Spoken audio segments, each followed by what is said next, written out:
మూల కారణం ఇదే. ఎవరైనా దేవుణ్ణి గుడి డెవలప్ చేద్దాం అని అనుకున్నారు. ఏంటంటే జర ఏం మొక్కుకున్నారో లేకపోతే ఇంటి దేవుళ్ళు ఏదో వాళ్ళు మొక్కుకుంటారు. ఆంజనేయ స్వామి గుడిలో ప్రపంచం మొత్తం ఉండయి, అట్లనే కాదు. కానీ దేవుడు అయితే ఒక్కరే.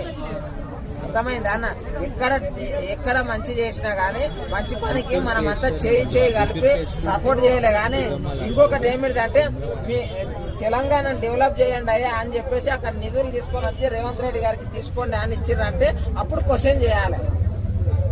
అయితే ఇక్కడ ఒక నిజంగా కామెంట్ చేసిళ్ళు ఎవరంటే ప్రసాద్ సింగంపల్లి అన్న ఒక విషయం ఏదో బిఫ్యూరికేషన్ అంట. ముందు దుర్గమ్మ లడ్డూలు పంపితేనంట వెమ్లవాడకి, ఆ వెమ్లవాడ నుంచి ఆ దుర్గమ్మ లడ్డూలు రిటర్న్ పంపించేసిల్లంట. ఎవరికి పంపిర్రు? వెమ్లవాడ రాజన్న స్వామికి దగ్గరికి పంపించాలట దుర్గమ్మ తల్లి లడ్డూలు అన్నిటిని. అరే వెమ్లవాడ రాజన్న స్వామి రిటర్న్ పంపించేసిలట. మాకు అవసరం లేదు మీ ఆంధ్ర లడ్డూలు, మీ దుర్గమ్మ లడ్డూలు మాకు ఎందుకు అయ్యా? ఒక వీడియో చూపియండి. ప్రూఫ్ తో ఆయన చెప్తున్నాడు. ఆడు ఉన్నాడైనట ఆయన వీడియో కావాలట ఫ్రెండ్స్. ఆయన వీడియో కావాలి. దయచేసి వేరే మతాలలో ఎంత చైతన్యంగా ఉంటారు తెలుసా? నిజం చెప్తున్నా. అసలు మన హిందూ మతంలో నువ్వు అంటే దేవుడు లేడు అంటారు, లేకపోతే దేవుళ్ళ మీద తిడతారు, లేకపోతే దేవుడిని ఇది అంటారు, లేదంటే ఆ రాష్ట్రం దేవుడు అంటారు, ఈ రాష్ట్రం ఇది మాత్రం చాలా తప్పు. ఒక్కొక్క నాన్ వెజ్ గానికి కూడా అలసైపోయింది ఇట్లా మనం గుట్కా సచ్చడానికి. అర్థమైందా?